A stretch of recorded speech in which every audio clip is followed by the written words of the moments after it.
Guys, come with us to Genki East to find out that Genki East and West indeed have different menus. I was so stressed out when I started to figure it out, I'm not gonna lie.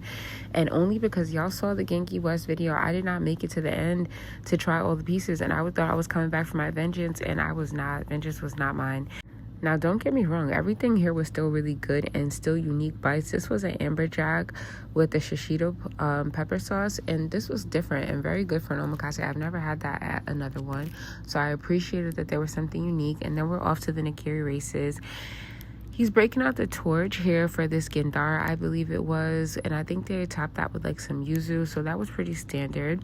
And then we got some free sake. I will say, I have to be honest, y'all. Genki has the worst house sake. Like, it is not for me.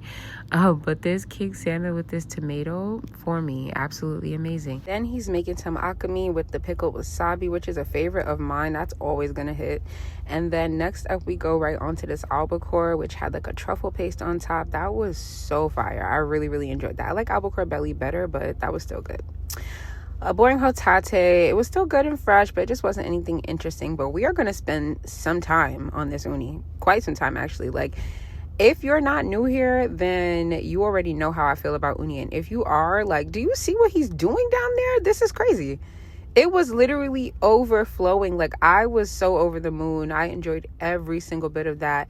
And then we finished up with this really, really fatty otoro. He then started torching up some wagyu and some foie gras. Look at the pieces. Like, they were not selfish. And he torched both sides. It's the most perfect toast. And the difference here being that this one doesn't have the caviar and the gold flakes on top. But that was still delicious.